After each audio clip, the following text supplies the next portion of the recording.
Welcome to Creating Flow, the podcast where I, Joni Francisco, hope to empower women helpers and healers to unblock their energy and unlock their power. We're tackling the tough reality that many in the healing professions are often sacrificing their well-being in the pursuit of helping others. Not only do I believe this is just plain wrong, it ends up draining their vitality and diminishing their ability to serve. I've experienced this struggle firsthand and emerged with insights and strategies to break this cycle. That's why each week we explore practical methods not only to replenish your energy, but also cultivate abundance in your life. You'll gain actionable steps to fill your cup first, ensuring you can overflow with energy and serve others without burning out. Is trying to find the next thing to fix you really just keeping you from healing? What if all the answers were available to you in that open space of being instead of that constant repetition of doing? Today, I have a guest on the show, very special guest, Jenalee Anderson. And she is a channel and a somatic healing coach here to help people heal their barriers to freedom in health, relationships, and business. She has downloaded a 4-phase approach to healing and living that I think is radically going to change the healing dynamic, showing the bridge between fixing and being whole. Today, we explore the concept of doing versus being, how this contributes to your actual healing, the freedom to enjoy your life, and so much more. But first, if you like what you hear today, then I would highly suggest joining the Abundance and Flow community on School. Not only are there free, awesome AF training in there, we are building a community of other helpers ready to have abundance and flow in their lives. Let's journey together towards freedom in life, health, and business. The link to join is in the show notes, and I hope to see you there. Hi, Jenalee. Welcome to the Creating Flow podcast. So excited to have you on today. And we're going to be talking about that area of being in the doing or the being and how stuckness can be found in our external world when we're kind of stuck playing in those spaces. So we had an interesting conversation a couple of weeks ago, and it was just really inspiring to think about how our work that we produce or the way our life looks different if we're being versus doing all of the time. And you had some really good insight on that. So I wanted to bring you in and go over that and help our listeners see how sometimes actually being in the being space will bring much more abundance and flow into their life than stuck in the doing, right? First of all, thank you so much for having me. This is obviously a topic I'm really excited about lately because we did get into a deep convo about it. And yeah, it's something that's come up in my life a lot before. And so that's kind of what gets me excited about it, is when I'm able to turn my experience into a framework or something that I can help explain to somebody else that might be in it right now. And yeah, there's a huge difference when you're really caught up in your mind. The doing is very much being stuck in your mind, and it can be all consuming because your mind can be all consuming. And so it's finding what those tools are that can really shift you from being stuck in your mind, moving back into your body, or into your body maybe for the first time. Yeah. And I think you and I really know what this means because, well, we've practiced both sides of that coin probably, especially in the last few years. For me, that journey has changed a lot to a lot more being and less doing, but other people might not know. So I just wanted to real quick, doing is, having your checklist of 100 things you have to get done. And versus would be maybe getting quiet in a meditative space and being like, what's the one most important thing that I could embrace today, right? Something like that would be different, but that's still kind of doing. So I kind of hesitate on that. But there's still layers, right? We still have to bring the being back into an action thing in this 3D world, I think. Maybe you have a different opinion on that. What are some other places that you see people stuck in that doing when being may be more beneficial for them? Yeah, I found it for myself is when I was so focused on taking action to achieve. So it's like, no matter what, if I just do these things, then I will achieve this without any reflection or integration of, well, how am I showing up when I'm doing those things? Or how do I feel when I'm doing those things? So that's a big differentiation, is being so focused on the action, following any prescriptive plan or protocol. So whether that's a really rigid diet or exercise program, or even therapy that's really regular. It's like, oh, well, if I just do the therapy, and I'm not saying anything bad about therapy, but if you're stuck in the doing, in the prescriptive doing, or even a traditional 12-step program. And I'm not saying that's bad either, but it's being able to integrate the being into it. And so when you're stuck in that, another way to tell if you're there is kind of oscillating between feeling overwhelmed and hopeless and like looking for that next action, that next thing you can do to achieve the desired result. So it's kind of like a ongoing hamster wheel of what's that next thing I can do? What's this next modality I can try? Like it's very stuck in the doing. I love that piece. And then something that really hit on me for that is we often hear, you know, you have to enjoy the journey, right? And I feel like when we're stuck in the doing, we're like looking for that achievement of checking all the things off the list and not enjoying as we move through whatever it is that we're doing, right? So what I hear you say and what I think to be true about this is that we're going to get stuck, right, in the gap a lot if we're just in the doing. And in the being, we are getting fulfillment from actually the stuff that we're doing as well, right? Like we're able to feel it, we're able to enjoy it, we're able to not be so achievement's not necessarily the end goal when you're being. Being is the goal, right? Enjoying it, being part of the process. Yeah, it can almost be like an out-of-body experience when we're stuck in the doing because we're not actually paying attention to how we feel.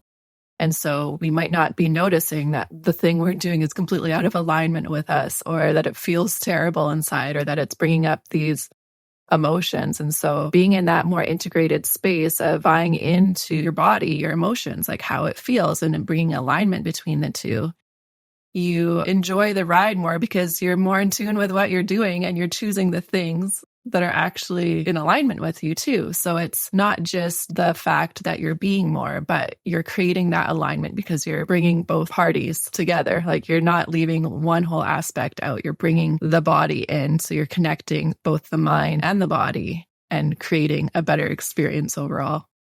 Yeah, I so love that. And I love that you brought up that out of body experience because prior to the work I've done, you know, I've led a really logical life and I'm kind of a baby in this like woo space of like, you know, 5 to 10 years and even knowing this kind of work or this kind of life even existed. And I would have said out of body experience would have been a woo experience before, right?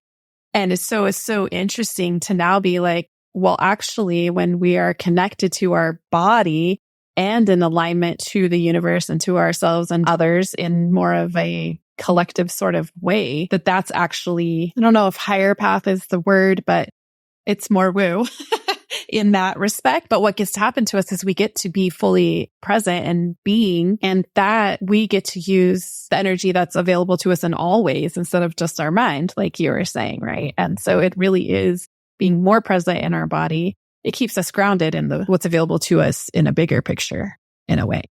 Yeah, it's a more groundedness, just like you said, presence in your life and in what you're participating in and what you're choosing to do, and even just your daily habits, like all of it. It's very hard. It almost becomes hard to be stuck because you're so in tune with the present. Like you can't be stuck if you're in tune with the present. So it is such a different thing. And it's my experience, like you said, I wouldn't have thought I was out of body by any means in that previous version of my life. But looking back, there's actually huge chunks of my memory that I just don't have memories of my life. And not that I was blackout, it was traumatic. I wasn't present for it. And so there's parts of my life where I really wonder like, oh, what did I do? Like, what was that gap, right, in my memory? But yeah, it's really living out of body for quite a while. Yeah. And both of us work with people that have had experiences, right? And I do feel like having trauma or even just times in our life where we're more in that doing, but also flight or fight, right? Like we're just going. And it doesn't allow, if we don't get into that parasympathetic space of that rest and restore, it doesn't allow for putting down memory. And so it's super interesting how that all works kind of in a circle. And so when we're in survival, right, we are doing the grind a lot of the times because sometimes that's all we can do is just get up and breathe and eat and do the things we have to do because we're either stuck by circumstance or stuck by past circumstance, right, or past experiences. So those are some of the things that people will experience if they're not in the being, right? And what are some other things that you've noticed people, you know, symptoms or the pain points, as we call it, they're experiencing? I think I've seen it too in my own life of trying, like, again, in that seeking of trying to find the next thing that might be the thing that solves all of your life's issues. So it's that seeking, returning into, again, presence. And so again, in that presence in your body, you now have that tool of discernment because you're in tune with your natural intuition and what you're being drawn to. And so you can easily discern amongst all of the information that's out there, all of the programs, all of the books, all of the podcasts, whatever it is, you're connected to your inner tool to be like, oh, no, that's not for me. Oh, yeah, this one really speaks to me. Like you're present and in tune with that part of your body that's really calling you to the next thing. And so it's really, when you don't have that, that's where it can be overwhelming and confusing of, I just need to try so many things. I need to do everything because I don't know what's for me. So it's kind of like throwing spaghetti on a wall of being like, okay, I'm going to try this. Does this stick? Does this? Without bringing in that, again, that body piece, that intuitive piece that's really able to like lead you through the process. Yeah, overwhelm is definitely something that happens to me sometimes. And that's a good reminder always for me, like, take a breath, because I do rely heavily a lot of times on that, my knowledge base, but also have this need to like seek information externally, where a lot of times we've already been exposed to all the information that we need and we could just get quiet and it could drop in. Right. And so some of the other things I've noticed, people that are in that doing, like they are tired, they are overwhelmed, they feel disconnected. And you said all of this in just a different way. I'm just summing it up here. And they feel like they're losing their sense of purpose, or they don't really know what they're working toward anymore after a while. And they've just been doing it so long. And so they start longing for those things, right? They're longing for clarity. They're longing for connection. They're longing for understanding what their purpose is. They're, like that longing and that craving come in. But then there's like that piece. It's like where you're so stuck in the doing, and the transition to being feels like you're not doing, which it's true, but it's very uncomfortable sometimes when you're in that, survival place. So what are some of the tools that you help people get, moved out of that? And feel free to explore if you want some of that, the stages, but if you want to bring that in or not. And how flip the switch, so to speak, like how do you help people do that transition? Yeah, the phases you just kind of mentioned. Recently, I developed a 4-phase system of healing or framework that you can easily kind of track your way through it. And it's linear, which is, I know, is wild, but it makes sense. And so the first 2 phases are very much in our body. The first phase being very informational. The second phase is in the doing. So that's the phase that most people get stuck in. And the third phase third and fourth are more in the body. And so that's kind of where you're more into the nuance. You're able to trust yourself, to guide yourself. You're open to possibility. Like it's just a lot more flow and ease in the third and the fourth.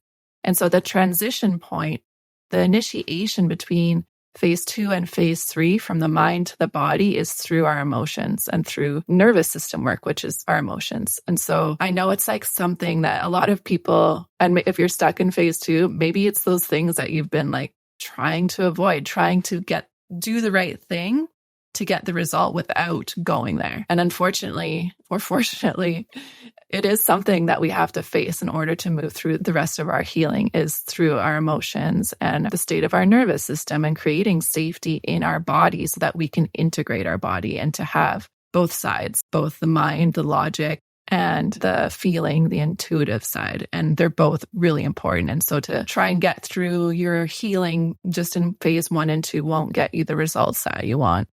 Yeah. And that makes me kind of like think back to like discussing kind of the way people feel if they're stuck in that doing when they could be the invitation to the being, is those things that seem the hardest, like the most resistant that they're coming upon, and they just keep banging their head against the wall.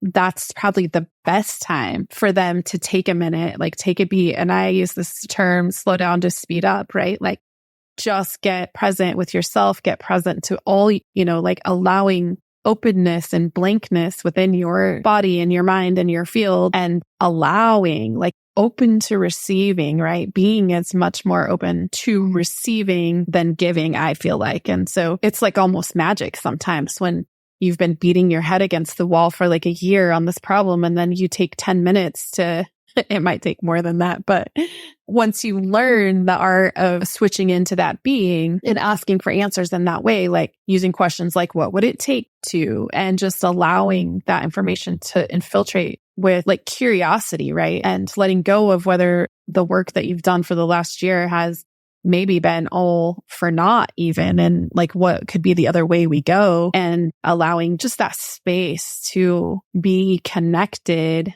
to more information than we ever thought possible, but we don't have to sift through it on a piece by piece case, right? We can be open to receiving the right next step for us or the right next answer for us that's more in alignment than trying to just break our way through with a sledgehammer. Yeah, it's the shift. Maybe the vision I got was I've been hanging out with my nieces a lot, and they're 8 and 10 years old. And I'm just seeing like how our education system programs you to constantly be seeking information, seeking the right information, and your value based on how much information that you're able to hold. And so I see this in my young nieces, like they're very proud of when they can memorize something and when they have the answer to something. Part of it, like, I'm like, oh, that's beautiful that they're really smart. But part of it's like, we're trying to program that part of us out. And that's the difference between, I think, the phase 2 and the phase 3. So the mind and the body, is we think we need to go seek out every piece of information in order for us to have the value, in order for us to find healing through that information, through that value that we've built, that then we're finally worthy of healing. Whereas when you move into the body, that information flows to you effortlessly. It's not about you having to, turn over every rock to find what works for you or the piece of information or the modality that's going to heal you. You're receiving the information that you need every day, the exact amount of information, the exact piece of information that you need to take that step at that day. And you don't need to seek anything else. And so it's a huge shift from that constant output of energy. So it's also very draining. If people are stuck in this phase, they can be very tired and drained because they've been putting out so much energy in the doing. And when you're in the being, you kind of are closing that tap off. You're plugging that energetic drain hole, and you're just receiving the information. And like you said, it doesn't mean you're not doing, but you're not overexerting yourself in that doing. It's coming effortlessly. It's integrating effortlessly into your life. It's very easy to be like, oh, I know exactly what I need to do today. And the beauty of that effort, I do have to say that when we do this work on our own, again, like our subconscious is so good at keeping us in that place of doing, because that's what we have been used to. But also, I would say for people that are doing this healing work, that there is a space in there that once you get to the being and all that information can come in effortlessly, there is a piece of resistance, tension in there as you start to unpack, your past beliefs and your trauma and your experiences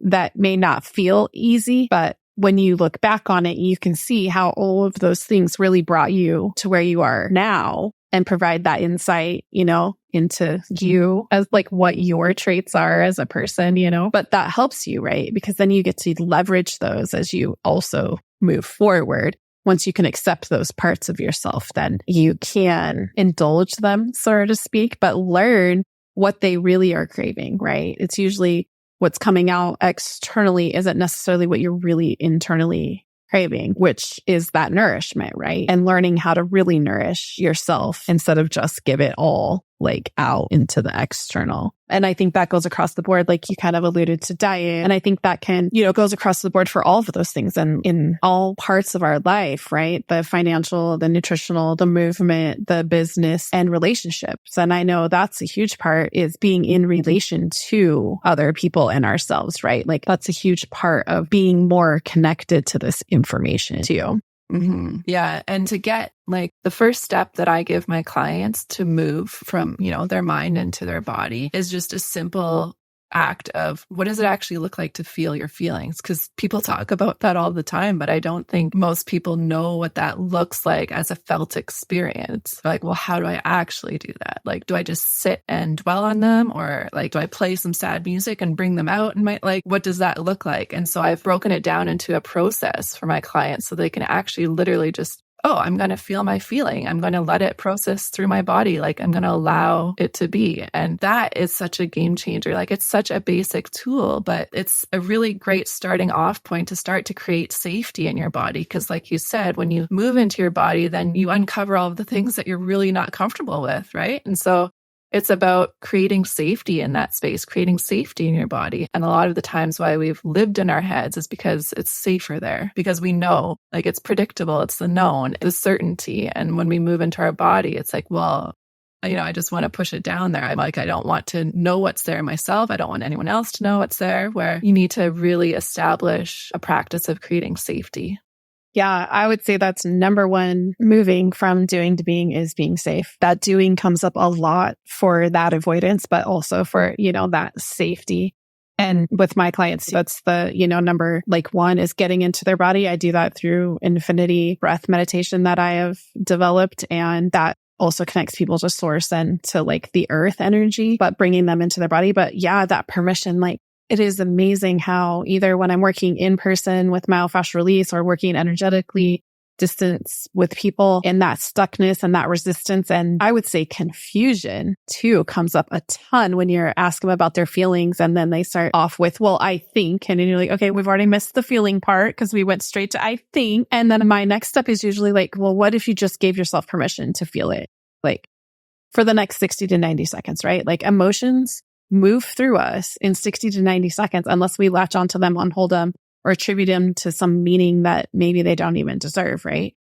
And that act of giving them permission is also, or them giving themselves permission, really, I ask the question, it's not me per se giving permission, but even bringing that up as an option for them to give themselves permission to do it differently than they have before, and looking at it again, bringing that curiosity bubble in, is so important during this space. Yeah, but that permission to feel is, and what that unleashes for people is life-changing, right? Because now they're 60 to 90 seconds. Well, I can do that almost any time. And then if you can't, then I have them just a tool I use for them. It's called the lasso technique, but I just have them put it up in that lasso and be okay, I have time at 6 o'clock. I mean, this is really doing phase again, but it's all transition. And we still have 3D lives a lot of the times. And so we got to bring it back and purposefully give themselves space in their schedule to where they can feel it a little bit later, but not weeks or months or years, right? It's that day or the next day, I'll, bring that in. I broke up with my boyfriend and I'm really sad, but I got all this work to do. And I mean, that is all relative, right? But it's the life we're living. But bring that back in as soon as you can, right? Bring it back in to just let it process and move through you. Yeah, it's a huge thing to recognize the story that you've created around an emotion is actually more painful than just feeling the emotion for 60 to 90 seconds. And so a lot of the times we create our own suffering. And so a lot of this work is being able to recognize that and just seeing that, and even just practicing that once, practicing and allowing yourself to feel your feelings once, all of a sudden opens up oh, okay, this is not as hard as I made it out to be. It's actually harder to do what I was doing. And it kind of just, opens up this whole new way of being and navigating, especially your body. Yeah, it's kind of back to that resistance, right? When something is scary, it's never, shouldn't say never, but rarely is it as scary as we thought it was going to be once we get to the other side, right? And it's the same of feeling your emotions as it would be jumping off a cliff into the water, right? It is the same experience in our brain. We have the fear attached to both of those things becomes the same. Yeah, it's that survival brain that's kicked in. And again, it probably goes back to a childhood experience where you weren't made safe to feel your feelings, or you weren't safe to express something. And it's that reptilian brain, that creates that survival instinct that equates that with death. And when we finally tend to that part of ourselves and open it back up and see that it's 60 seconds of maybe discomfort, not death by any means, it's really empowering, and it can really create that momentum to get unstuck rather quickly. Yeah. And that reminds me, there's something that something that was brought to my awareness a few years ago and that I catch myself using, but I've almost forgotten that I do it now. But I'll actually even say that after things that have seemed hard. And it's oh, I can do hard things and I survive. Or, oh, I could do that and I survived. And it takes some of that communication with your cells, basically all of your cells, to be oh, wait, you were wrong. That wasn't that scary. And I survived. We could do it again next time. Yeah. A lot of around emotions, but beliefs, stories around different things. Is that actually true? Just asking yourself, is that actually true? Or is that actually likely? And the answer, again, is 99% no, it's not true. It's not likely. And just even that awareness, opening up to a different possibility is really going to create some shifts in your life. Yeah. And it's amazing how just poking one hole in one area of something in that subconscious does open that up. Because I feel like in many people, it's easier for them to be more curious, right? Like, oh, what else wasn't quite right that I experienced that now I can see different with the logic of being an adult or have moving through that experience or, something like that. And as you know, like we create this experience, right, every day. So the other piece I feel people get stuck is that validation of that experience, right? And so I tend to bring that into conversation too. It's not negating your experience in that moment, but in that moment you had different tools, right? Or maybe none. So it's not that experience didn't happen, but maybe there's other parts of that experience that also happen and that were also true. And people aren't off the hook for bad behavior. People aren't. It's just for the sake of you, because you get to choose you moving forward and how the life you want to create. And I love how you've brought in that piece of story so much, but that really is like the end, I think, is that we get to create that story and we get to hold the story that we most, like we're drawn to, right? Like we're pulled to it when we're in alignment of being. And so we're able to create that story as we move forward. Yeah, it's committing to creating that story. So I find it's when you integrate that body part is when you get that clarity of what you really want too. Because sometimes when you're stuck in the doing, you don't really have a firm grasp of why you're doing it. You just want things to shift. Like, you want something different. And maybe for now in that doing, it's a material want because you think it'll actually give you a different feeling. So it's like we want this thing because we think it'll mean this feeling. It'll think it'll improve this part of our life. And so when you're integrating the body, you're really becoming more clear on what that really is, what you want. And it's more about maybe not the thing, but how do you want to feel? And so it's using that as fuel to create the stories of your life now, instead of perhaps somebody else's idea of a dream life or somebody else's prescriptive advice about how much money that you should strive to make a year. And it's all based on the things, the doings, the material outcomes, rather than like, how do I actually want to feel in my life? What's important to me? And being able to tune into your body is like a crystal ball of what that is for you, because it won't be what it is for somebody else. Yeah. What kind of sparked for me in there too is this idea, like we talk about the subconscious, and I'm sure you hold this opinion of it too. Like it's not in our mind, right? Like we use the term subconscious mind, but it's not in our brain. And all of us, all of our energy, all of our body and our mind, right? Like it's all parts of it put together. And so that's where I think sometimes when we talk about our clients holding stuff in their body, they get a little bit skeptical or a little bit don't really understand. It's because that subconscious is actually in also our body, not in the mental space, right? Yeah, it can be imprinted in our nervous system. And so energetically with emotions, but also I'm finding in my work, because I do a lot of emotional release work, I see that sometimes if it's been held there long enough or if it's a big enough energy, it creates imprints in our nervous system that can still repeat, even though it's kind of, you don't have the same attachment to it. So a lot of my work now has been like, okay, what are those big things that really set your nervous system on fire, like really put you into that fight or flight? And then how do you reprogram your nervous system to match, again, the new story, to have capacity for that new story, to, be able to create that space to hold what you actually have that vision of in your life. Yeah, it's so interesting how efficient our bodies are, right? And how efficient with the integration of just the nervous system, the mind, and the body. And it really has shortcuts built into it, so that we don't have to think about our response time. Like if we are legit running from a tiger, we don't have to think about all the things, right? We don't think about the rocks and the sticks and, oh, the sun is blue and the sky is blue and the sun is out, or there's a mountain over there, or, oh, there's something else over here, right? And there's a shortcut. It says run. And that's all. That's probably like a poor example because you probably shouldn't run from a tiger, but here be more fun that way. I still would probably try, yeah. But the point being is in that space to stay safe, stay comfortable, stay efficient, we hardwire these shortcuts and we don't even know we're experiencing them really. They don't come up to that conscious thought. And it can even, they've done research, just to bring that in a little bit, the logic side of this, that we actually start producing chemicals, hormones, reactions within our body to prepare for something weeks ahead of time.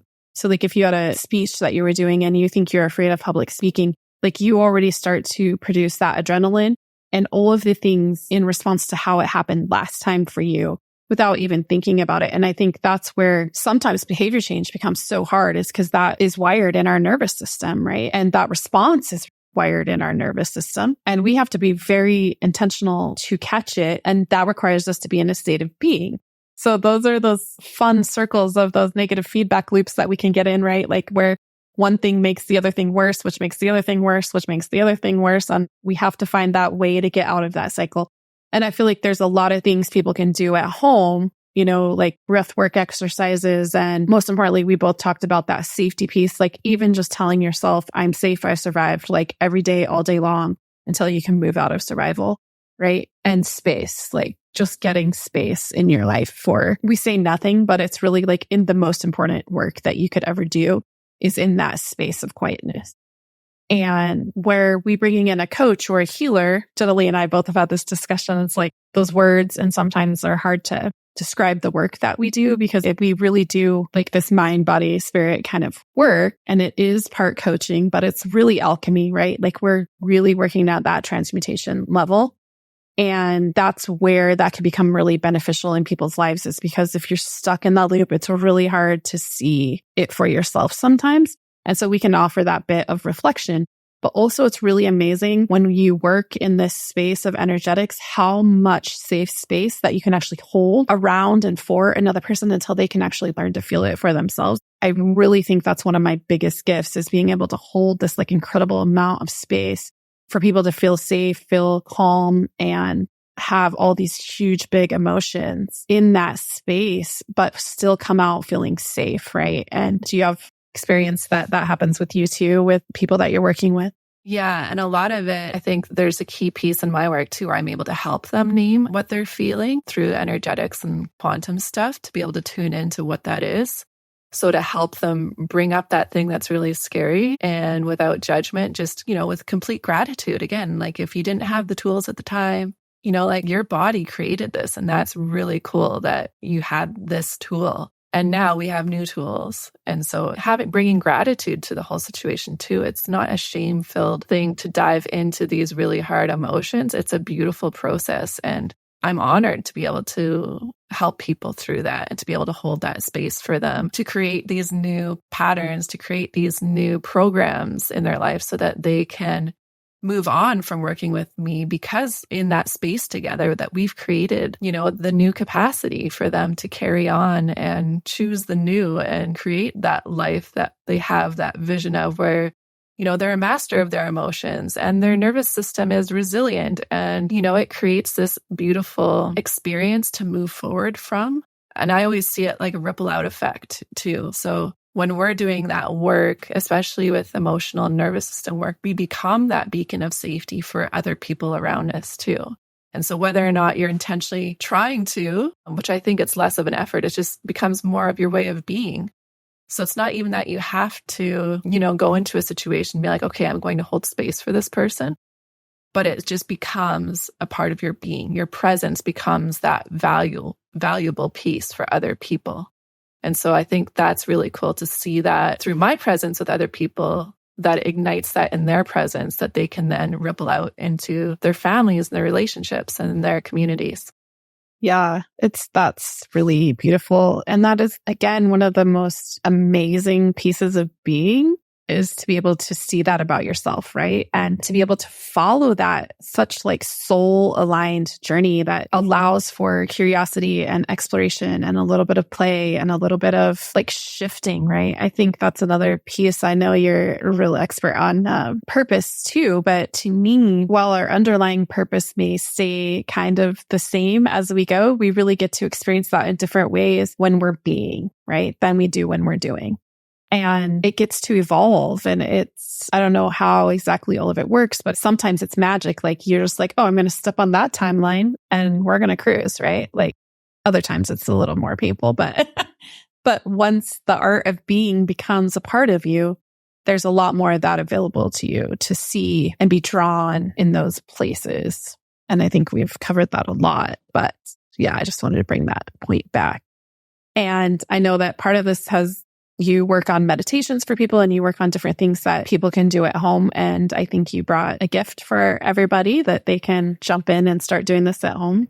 Yeah, it's that first step that I spoke about of just knowing how to feel your feelings as they arise and being able to allow that your body to process them naturally and creating that safety. So you can start doing that today, and I'll share the meditation here with you. But it's literally, I think it's under 5 minutes. And the process, again, once you get used to it, you wouldn't have to use the meditation. You could probably do it sitting there in 60 to 90 seconds, like Joni said. And so it'll walk you through exactly what that looks like, what to focus on so that you don't let your mind take over the process, so that it remains in your body and so that you can actually begin to create safety in your body.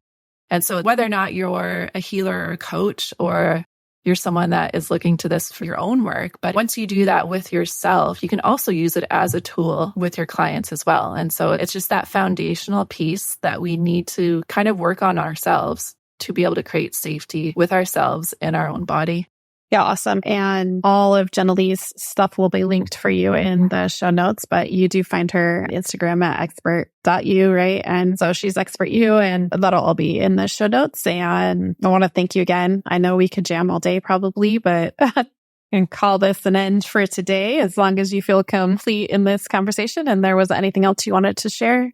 No, thank you so much again for having me on and exploring this topic with me, which I know is so relevant for a lot of us right now. And yeah, thank you for holding that space. Yeah, awesome.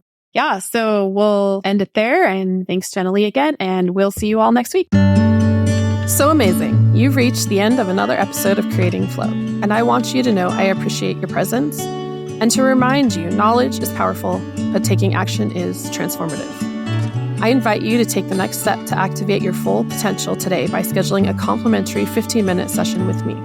A no-obligation chat to identify the messages your body is sending you and how I can not only help you understand these messages, but teach you how to heal your body in order to have an abundance of health and energy in your life and business. Visit the link in the show notes to book a call, and I'll see you next week.